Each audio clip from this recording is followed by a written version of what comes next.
Good morning and welcome to Morning Coffee with Brigid. I'm Brigid Burke, and today is the 20th of February, 2025. 8 more days left of the month because this is a short month, as always, and not a leap year. So, yeah, it's very sunny day today. It's cold, but I did, our little forecast. The beginning of next week is going to get much warmer. So hopefully this means spring is finally on its way after all of the weirdness that we've experienced in the last month in terms of weather, at least where I live. And there are a lot of strange things that are going on right now. I was watching some videos I saw yesterday, and Alex, good morning, good to see you. I was watching some videos. I think it was Stefan Burns. He was talking about the fact that deep sea fish are coming up to the surface and like throwing themselves on land, or at least they're being seen in places that they're not seen. He specifically mentioned there's something called an oarfish, and basically it looks like a large, like almost glittery kind of light blue. And good morning, Kathleen. Kind of glittery like light blue snake, but it's flat.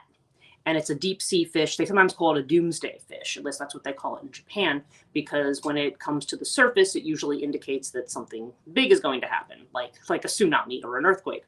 And similarly, over off the coast of Spain, the anglerfish are being seen, which are also called devilfish, are being seen coming to the surface. And those, if you ever look at like the videos of the deep sea, and you see those creepy ass fish that are like, they look like they have big jaws and they've got like this lantern on the front of their head and they kind of glow. Like that's an anglerfish. And you can see them with their big freaking teeth, like floating near the surface, but they can't survive. Something's driving them out of the deep to the surface. And of course we see all of this earthquake and volcanic activity going on around Greece and Italy. So it's a pretty, it's tumultuous time in a lot of ways. So the topic that I ended up kind of having for this morning has to do with expectation. That is so odd to come all the way up to the surface, is what Alex is saying. Yeah, and again, that's usually an indicator that what I think the way he was explaining it, like from a geophysical perspective, was that you have the earth hum, which is something that's very low frequency. We don't always hear it, but we can feel it. In some places, it's a little more obvious or more evident, and this is one of the areas where it would be that way. And then also he was looking at the geomagnetic sphere, the way in which it's kind of, between that and the solar activity, it's really kind of ramping a lot of things up geomagnetically, because like I said, we're seeing a very unsettled crust, we're seeing a very unsettled lava flows. And actually the reason I watch his channel is because he also talks about the astrology of it. And he's pointing to the fact that all of these planets are cramming into Pisces. Okay, you've got Neptune in Pisces, but right now you're going to also have Saturn, you're going to have Mercury, you're going to have Venus, you're going to have, I don't think Mars. But we mentioned Saturn, Neptune, the North Node. They're all kind of crammed. They're all going to be kind of crammed into Pisces, like back to back with each other. And Piscean energy is Neptunian energy. If we think of Neptune, Neptune is the god of the seas. Okay, and sometimes when you have something like this, it can this kind of collision of energy, the way it reflects on Earth is it can cause a lot of storms, earthquakes, things like that. All the things associated with Poseidon and Neptune. So it's rather interesting. It'll be interesting to see where all this goes. But but yeah, in the middle of all of this tumult, I mean, I was just thinking about one of the things that I frequently tell people is when we do readings, when we do different stuff, is that when we are in situations, especially if we're in situations that we're not really happy with, if we're like, okay, I'm ready to make a change, I'm ready to move on to the next thing. One of the things people kind of get stuck with is like, oh well, I'm ready to make a change, but I don't know what to do. Like I don't have any idea. I have a friend I used to work with who was always like, I don't like being here. I hate this job, but I also don't know what else I want to do. Like that kind of energy. And it is something I hear on a fairly regular basis. So, I mean, one of the things that there's that new starting point. And one of the things I think of with Pisces being in the North Node is that Pisces has to do with imagination, right? This is the way in which we can dream big, the way in which we can think about things and try to, just try to imagine where we would want to be. If we don't like where we are now, where would we want to be, right? I'm here, morning, yay, hello, Sam. Glad you could join us. Happy you were, and good afternoon, actually, where you are. Yes, so we're talking about expectations here. And so one of the things I tell people to do is, well, try to think about where you want to be. Where are you going? Where do you want to be? And try not to put any limits on it, because a lot of times when we start thinking about what kind of changes we want to make, like, okay, just to give a stupid example, let's just say you have a regular corporate job and you're like, no, I like to make art and I want to be an artist, right? But our initial thing is like, oh, but you can't really make money at art, or you're going to have to do it in a corporation, or you're going to have to do it this way or that way to make it viable. Now, of course, you can explore all possibilities you're curious about. And it doesn't mean that just because you want to, that magically it's going to do the thing that you want. That's understood. But at the same time, sometimes we're only looking at it one way. Like, oh, I have this skill or this ability, so I have to get a job in that, And it's like, well, do you have to get a job in that, or is there a way that you can work yourself up creatively into something? Sometimes people do it by doing two things. They may do. One of my friends who is an artist has said, well, there's the people who, work the early morning shift at Starbucks and then spend the rest of the day on their work, and being Starbucks offers benefits and all this kind of stuff. I mean, I'm not honestly sure how I feel about Starbucks right now for a lot of reasons, but putting that aside, I mean, you understand what I'm saying. It's just in theory that there may be other ways that you can clear your schedule, get what you need financially, and still do the thing you want to do without having to get a job in it, because sometimes too, also when you're doing creative work, getting a job in what you're doing, or feeling pressured to have creative output to make money, can really take the joy out of the thing that you actually enjoy doing. Okay. So yeah, so there's this kind of thing that we have to negotiate. But the other thing that I'm thinking about is the other way around. If we have a goal, if we have something that we want to do that we're working towards, and a lot of times people who do manifestation work, or at least the way it's been taught, is, come up with the picture of exactly what it is that you want. I want to live in this kind of a place with this kind of a house and have this kind of a job and make this much money and so on and so forth. We have this kind of thing. And I think there's the difficulty with that is that it creates a certain expectation. And if we become too wedded to that expectation, then we're not leaving room for the actual result. So now there's a mythology of Dionysus, or Dionysus. I don't know. I'm hearing people say it different ways. Who maybe either way, it doesn't matter. And I think I've talked before about the story of King Midas.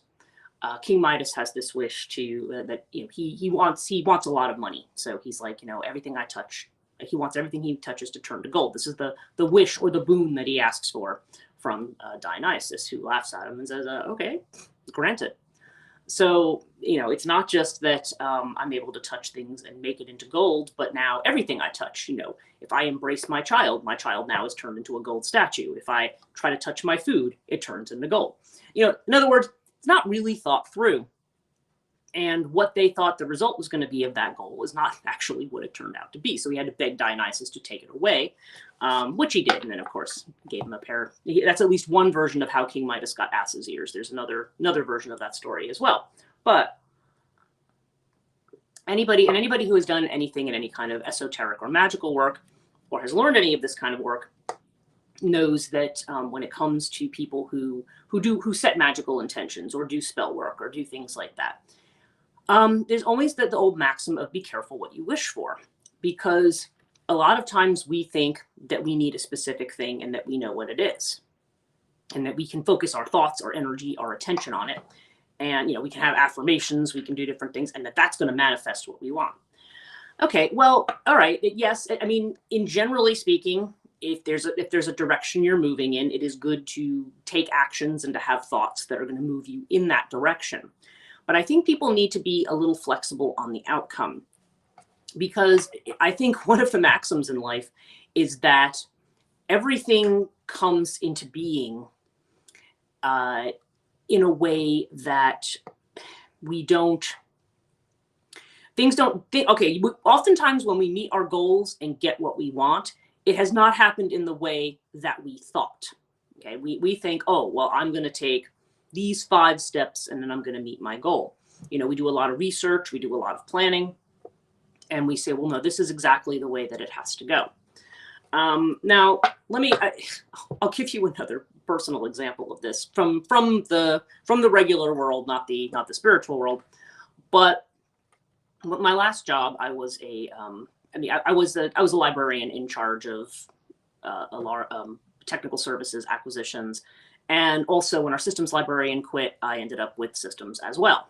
Now, to be fair to the university, I did volunteer for this because I did not want them hiring a random outside IT person to be managing our library database. And it was incredibly difficult to hire a systems librarian.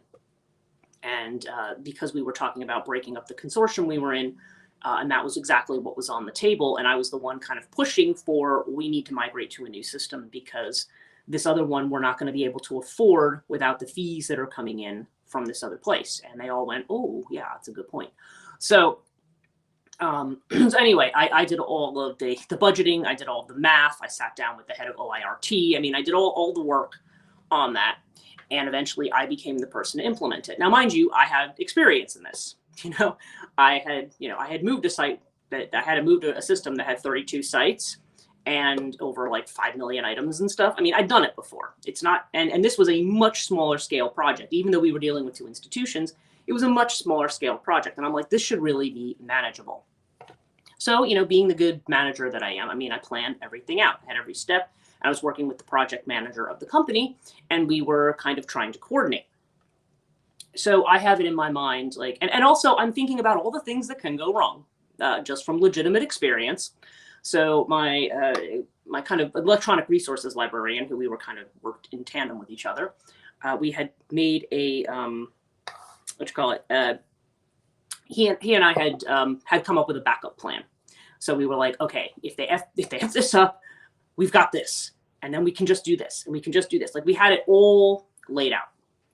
What we did not bank on was the vendor, who's actually a very well-known, large, they're probably like the name in library. Maybe you can already, if you are a librarian, maybe you already figure out what company, what nonprofit company I'm talking about. But they took all of our records, and when I say records, they call it bib data. And what that is basically they're the MARC records, the machine records that you put in one record. You have record for each thing that you own. And of course, then you attach items and stuff for how many copies you own and so on and so forth. But they're the descriptive records that you have that you search when you go into a library catalog, right?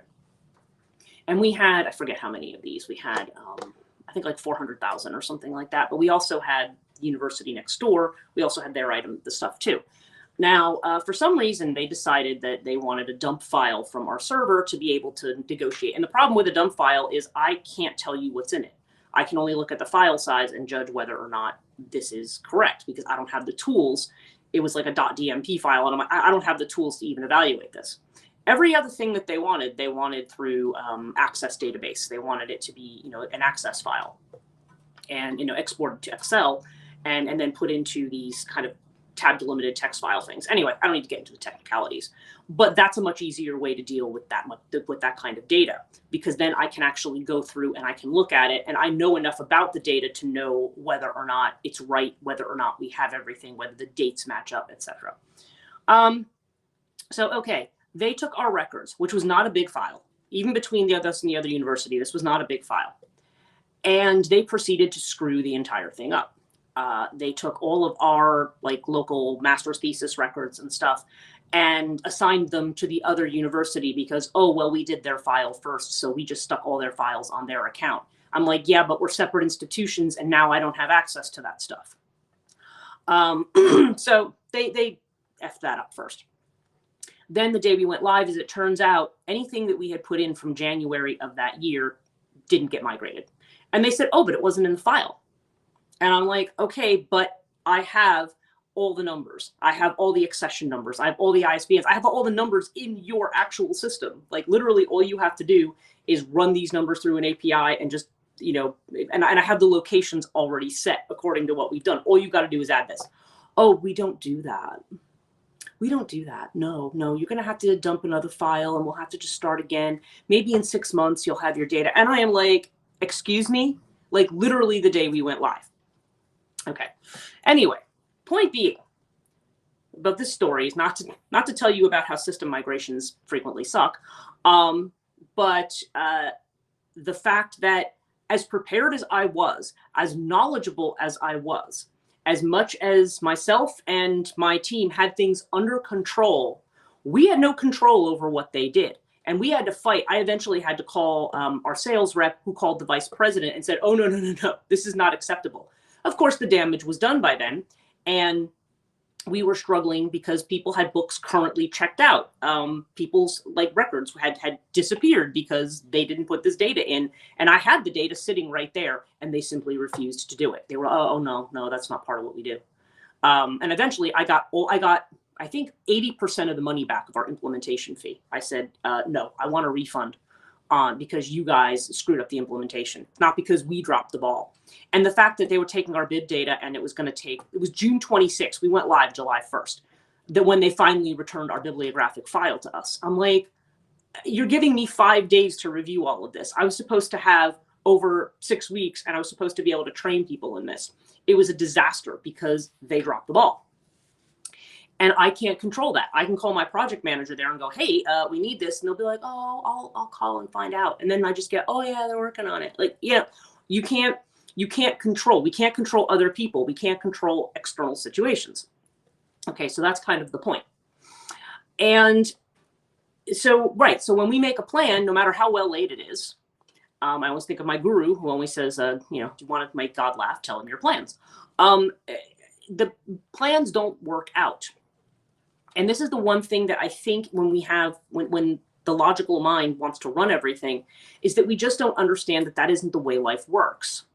And that's why we're often told, live one day at a time and go with the flow, rather than trying to make too many plans. It's not that you can't have any plans, okay? Obviously, you know, you can't just stand still. You need to pick a direction, right? We need to decide which way we're going. And we need to decide what feels right for us, you know, from the heart. What is the right place for us to be going? But we also have to recognize that, you know, we may have a plan and that plan may make us feel secure, but there could be things in that plan that change. Now, living in a time of chaos, I mean, I think nothing is clearer than the fact that, you know, things are very chaotic. And so nobody really knows how to plan. So my thing is, okay, well, use your imagination, figure out what, you know, think about what it is you want to do, but also don't get like, if you're feeling despair about where you are, be careful about being too attached to the image of where you end up. So I'm just going to use myself as an example again, because I don't like to use other people, you know, because it's their private business. But everybody knows I want to move to the UK, okay? And there does seem to be a plan formulating about how that's going to go, whether or not that's still going to be the result. But if I sit there and say, no, I'm going to move to the UK and it's going to be exactly like this. I remember the first time I ever moved to the UK. That was when I was in school back in 1993. And I was there for several months.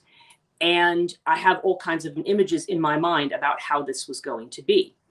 And when I got there, I mean, it wasn't that it was bad, but it was just, there were so many things that were different that rather than looking at what's actually there and what's good about what's actually there, you just focus on the, oh, well, this isn't the way I wanted this to be. That's not the way I wanted it to be. I expected this. I expected that. Or just even think about something more immediate, like people, like, I don't know, Christmas and birthdays, right? If people get gifts and you know that you're going to get a particular gift and you're just so excited about, you know, or you have this perfect day planned for yourself and you go through and you do everything, even if it all goes according to plan, at the end of the day, you're like, yeah, but I don't feel the way that I thought I was going to feel.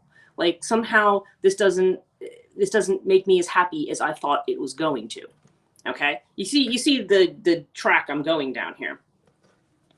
And I think, so I was thinking a lot about that, because I am trying to have plans, and I'm trying to focus on plans. And I'm not the only one, for sure. I mean, there's people I'm talking to who are also trying to make plans and trying to do things. But I think there's the necessity of being where you are, taking it one step at a time, and recognizing that your vision of things may not be how it turns out. And that doesn't mean it's going to turn out badly. It just may turn out differently than what you think. And just as we can have fears that overwhelm us and say we can catastrophize and think about the worst, we can also set very high expectations. Now, today, Mercury is squaring Jupiter in Gemini. And I think this maybe is prompting this kind of discussion, because then that's when you have this almost battle between your intuition and what your logical mind thinks, because your mind is thinking about all these things. And with Jupiter in Gemini, Jupiter expands anything that it's in. Okay. So there's this expansive energy, and we, so if we're going down this long mental journey, Jupiter could just take us that much farther, right? So we have to be aware that to a certain degree we need to. It's not that we need to keep our feet on the ground in the sense of just think, oh well, whatever I want is probably not going to work out that way. So that's not what I'm saying. Because I think people kind of see it as an either or proposition. Either it goes the way I'm envisioning, or it didn't work out. And that's not necessarily how it goes. A lot of things in life happen serendipitously. You want to do something, you think about it, you take actions and you make moves in that direction. But it's like playing a game. You have to be aware that somebody else could make a move in this whole process. You're not doing this in a vacuum. There's other factors involved. There's other things going on in the environment, and that these things are going to have an impact, and you can't predict what that is, and you can't control what that is. So you simply have to figure out, okay, here's the situation. I'm still moving in this direction, or in some cases, it can make people rethink a direction entirely. But I would also caution against just saying, oh, well, this didn't work out the way I wanted to, so I'm going to abandon the whole thing. Because that's another thing that people will do. This is what I talk about split thinking. This is another aspect of it. There's like an all or a none proposition. It's either entirely got to be my way, or it's no good. And that can, I mean, you can't tell people how to live their lives, but that can make people, that can lead to a lot of discomfort, anxiety, and unhappiness. Let's put it that way. Because if we're always placing expectations on things, then we're not. It's like we have a chokehold on it. We're not allowing it to breathe and be a thing. We're not allowing it to take on a life of its own and see how it develops. It would be like planting a seed and like I said, standing over it, digging it up every day. Watching every little movement of the thing, and that's so me at times. I try to bake in the disappointment right from the start. Well, yeah, it's funny. Like, what is the phrase? I think there's a TV show with that name, Curb Your Enthusiasm. Like don't get too excited about this thing, because it's probably not going to work out the way you're thinking, right? I think that is something that we do, and it's a mental defense that we have, because. And it goes back. Remember how I've said everything goes back to the Five of Pentacles and the Three of Swords?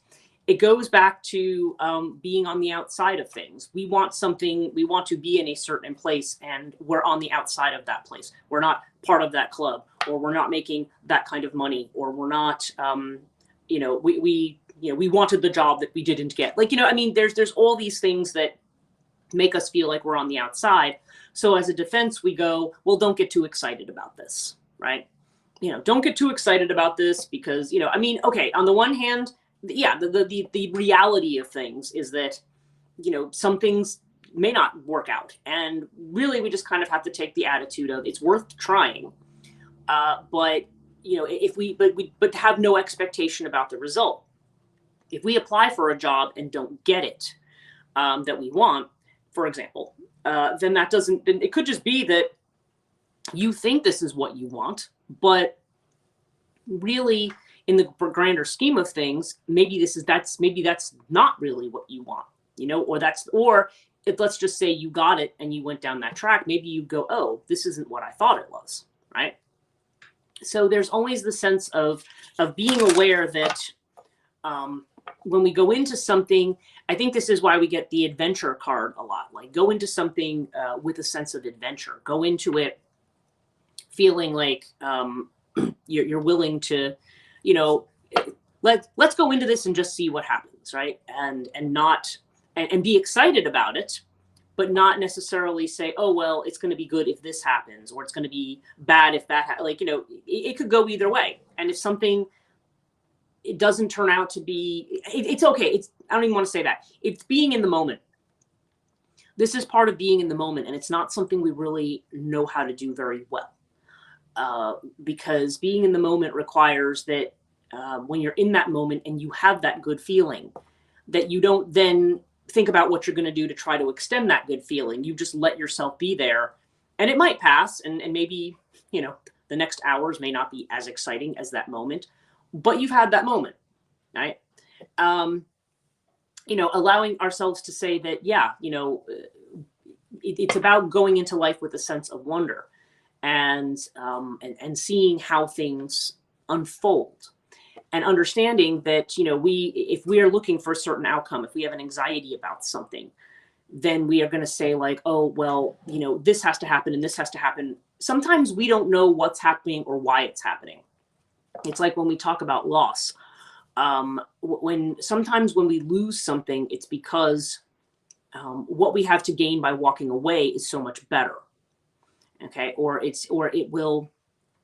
These are things that can happen that it's creating those empty spaces. It's creating those places where we can think about things, right? This is something that, and mind you, it's maybe coming up for me too, because I'm also a person who has a hard time with this. When you have a longing for something, right? When you're like, oh, I really want to be this. I want to, for some people, they might say, oh, I want to be with that person, or, oh, if I had this relationship or this would be the perfect thing. Or if I lived in this place, this would be the happy thing. And again, there's going to be good and bad to everything, subjectively speaking. So I think it's not so much that we want to saddle ourselves with disappointment, which is what we do tend to do, is kind of go, oh, well, I'm not going to get too excited about that. Because again, the outcome could be great. But just not just saying like, I'm excited to be moving in this direction, whatever happens. That's actually what they've said is the real definition of faith. It was, I think it was Monty Farber and his wife. They did this one system, one oracle system that I have. But I remember there was a phrase in it that said, belief insists that the truth is what we want it to be. Faith is openness to the truth, no matter what it turns out to be. And they said faith in yourself is essential for development. So that's kind of the phrasing there. I've been pulling, I have the Between Worlds cards today, the birds. And so our card that I pulled for right now is achievement. Okay. And the meaning of this card, milestones, having to do with milestones, confidence, and success.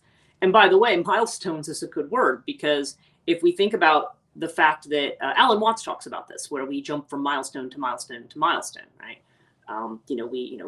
We jump, we have, birthdays every year, and then maybe we, graduate, one school at some level, and then graduate high school, and then maybe we graduate university, and, we have all these things that go on, these different milestones. You might get married, you might move out for the first time, you might buy your first house. We reach these milestones, or you have the job and you got that promotion, or, whatever it is. We have these things that we're told that we need to achieve, that we need to work towards, and that our life is focused on like this ambition, like I need to climb this ladder. But by the time Alan Watts has said, let's assume that you do all those things. And let's say you're in your mid 40s, and let's just say you're a CEO of something, and you've arrived, right? You've done all the things. And he says, and that's the moment you realize you've been cheated, because now you've spent your whole life just going from milestone to milestone to milestone, and being focused on that instead of enjoying where you are. I'm seeing a lot of that lately. I'm seeing the existence card. I did a few readings this morning where I got the existence card, and that is the magician card. So interestingly, the magician card is one we usually associate with, well, okay, not only with taking action and manifesting things, it's got a strong Mercury element to it, but and so therefore communication, but also sometimes it can be that negotiation, that trickery, like all of those things tend to be connected to the magician energy, you know, how we make use of those tools. But in the Osho Zen deck, the magician card is like, you know, it's stop and look at the stars. Stop and recognize you're part of a bigger system. Again, there's that constant reminder that we tend to look at everything that's going on and saying, oh my God, I'm carrying the whole world on my shoulders, and I don't know how I'm ever going to do the things that I want to do. And the thing is, it's kind of like, stop carrying the world on your shoulders. Just stop for a minute and just look at the bigger picture, and look at, you know, what's, you know, where are we really? What's really been lost, and what is temporary. And what do we actually have? You know what I mean? There's this kind of frequent inventory taking that we do. Okay, so the meaning of this card that I pulled: you found some success along the way. Both big and small wins warrant some celebration. This is a highly auspicious card signaling both external recognition and inner wisdom as a result of hard work. Still, there's the road ahead, and it's best approached with a level head. In what might be a dark forest for others, you are becoming a source of light. So that's interesting too. The idea that, the thing, I feel like the things that happen to us in life prepare us for other things. One of the things that they will say about people who do gaming of all types, whether they're doing RPGs, whether they're doing these kinds of games online that people play with each other, and a lot of people say, oh, you know, wasting your time on games and stuff. Now, mind you, I'm not a gamer. I mean, I do play RPGs. I do have an RPG I play with my group over in England. But this kind of, but the thing is, what we want to think about is, a lot of times it's you get put into these scenarios, and you get put into them kind of by chance, right? You know, you roll the dice, and it's like, okay, whether you succeed or fail, it's going to depend on this dice roll, right? There's a certain amount of wisdom in that, that there are factors that are not just about us and our plans that affect where we're going, and sometimes it is just good to be where we are in the moment and just try to focus on, you know, what we have right now. We can focus a little bit on where we're going, but not to get too far ahead of ourselves, right? I'm going to pull. I don't have my. I have Osho Zen back up on the shelf, but I do have. Actually, I have this other tarot deck. I have the Light Visions Tarot today.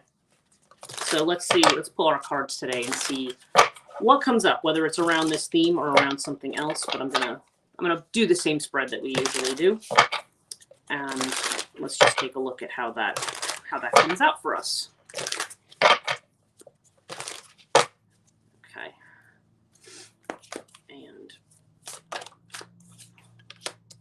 some days this is how I how I manage these live streams, because sometimes I wake up with a thought in my head, and other days I wake up with no thoughts at all, and I'm like, well, let's just do readings and see how it goes. Okay, this is interesting. Got 3 cards so far, 2 more, and we'll have our reading for today. Whoop. That guy wants to jump out. And yeah, okay. Okay, so I'm doing our usual. It's a reading that I learned from the Osho Zen Tarot, but I'm using it here because, you know, I just if you have a spread that it's attached to a particular book, that doesn't necessarily mean you can't use it with other decks, right? So, so our central card today is the 9 of Chalices. Okay, so the 9 of Chalices is the 9 of Cups. Okay. And this is the energy of satisfaction, and this has to do with personal satisfaction. Ten of Cups tends to do with the satisfaction that we have in the group or with the bigger, with other people, in that bigger picture. But Nine of Chalices is about what makes us satisfied, what satiates us, what makes us happy. And it's also about our wishes. Okay. So yeah, what we're thinking about, I think this is kind of on target with what the topic that came into my mind for today. Now, the inner feeling of which we are unaware is the Two of Swords. Okay. Now, the Two of Swords, excuse me. Two of Swords is about being at a stalemate. Okay. It's kind of like where it's a truce position where we're not necessarily insecure about where we are exactly. Like it's almost like we know that there's like a tension there. Like we're in a specific place, but it feels like there's no movement forward. Now, we do need to remember that Mars is still retrograde until Sunday, Monday-ish. And that then as Mars moves direct, things will start to move for us again. And of course, I'm going to be moving into March as of next week, at the end of next week, next Saturday. And I am doing my dream workshop on that day, by the way, for anybody who's interested. There's going to be, March is going to be the beginning of the real tumult. It's interesting because I think we already feel January and February have been quite unsettling in a lot of ways. But really the big action starts in March and into April. So so in a way we almost feel like we're standing still. We may be stuck in place. And maybe it's kind of, the phrase coming into my head is the quiet before the storm, right? Although we're already starting to see signs of the storm, right? And in things, not only collectively, but perhaps individually as well, which I think maybe these big shifts and changes, I think, are what prompting people to start asking a lot of the questions I was talking about at the beginning of the live stream. So we have this Two of Swords energy. And this is the sense of, again, it's not like somebody's in a bad place, but where it is interesting because in the Osho Zen deck, that's exactly what the astrological aspect is of the day, being stuck between intuition and logic, being stuck between the head and the heart. And there's a stalemate there. It's like, okay, one is kind of checkmating the other one and nobody's really moving forward. And I think for a lot of us, there's a tension, there's a restlessness there. Like we want to move forward, but we either don't have enough information right now to move forward, or it's not the right time for whatever reason. And I think we're feeling this, even if externally we're moving ahead with certain things. Like for example, today I've actually I spent half the day yesterday putting paperwork and figures together for my taxes, and now I've got to sit down and do them today. And I'm not excited about it, but I have to do it. Anyway, the external feeling of which we are aware. Okay, so we have the Hierophant here. Now this is Taurus energy, right? Again, Taurus is very fixed energy. Hierophant is also very traditional energy. Okay, so we are externally we are aware. We are being kind of made hyper aware of what is traditional and what is customary and what is conventional wisdom, what is conventional spirituality. I mean, we're aware of it. The Hierophant, I mean, it can represent spiritual mentoring. It can represent somebody trying to give us a higher level of commitment. It could in fact mean that we are ready to make a higher level of commitment to some path. But I think it also represents the force of tradition, or the force of what is the system, what is the culture. And these are things we're contending with right now as things are changing. So our advice card here is the Eight of Wands, which is, as we know, the Eight of Wands is about fast movement. It's fire energy, and it's about things moving along very, very suddenly and very, very quickly. So I think it's weird because on the one hand, we're feeling like things are stuck, but on the other hand, it's almost like things are moving too fast. Like we feel like we're stuck, but also like we can't make decisions right now. But I think this is suggesting that the brakes are going to be off at some point. And what I'm feeling is in the next 5 to 8 weeks, things are going to really get rolling. which does make a lot of sense with the astrology here, because I'm seeing the Eight of Wands and our outcome card, which is the Five of Wands. Okay, and the Five of Wands is a card that has to do with, okay, it has to do, first of all, with competition. It has to do with things happening in the environment that are distracting us and sucking up our energy, taking up our attention when we need to maybe really focus on at least what we're doing in the present, if we're not entirely sure where we're going, you know, that kind of focus. But Five of Wands, don't forget, is also about game playing. Okay. These are people who are playing a game. They're all running with these sticks, but they're not, you know, these guys, the way that they're holding these sticks up, they almost look like they're dancers in a way, the way they're kind of like holding them. It's more like it's sport and not,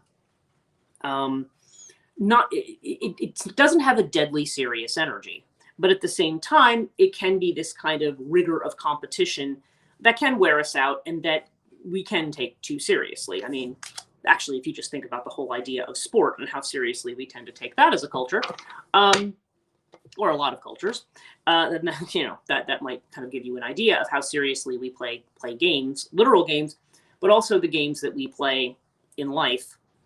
And, you know, yeah, trying to figure out what our next moves are. But we need to be kind of focused on where we are. And yeah, so there's definitely the sense that we feel that things are not moving, but I think the message is, oh yeah, things are going to start moving, you know, at a pace. We're not in a situation where things are going to stand still. And I think I'm also hearing, don't judge the present, don't judge the future on the present right now. There's a lot that's going on that we can't. Yes, the Piscean energy leaves everything very confused. And with this many planets in Pisces, this is just like Saturn in Pisces. That somebody was talking about this the other day, about how that's an energy, because Saturn can be, in astrology, can be a very realistic energy. Like, okay, how do we make this concrete? How do we make this grow? How do we make it become something? What are all the steps? You know, where do we have to be patient with something? And but in Pisces, it's like that discipline that Saturn can provide just kind of goes bleh. It just kind of falls apart, because we're not. It's too watery.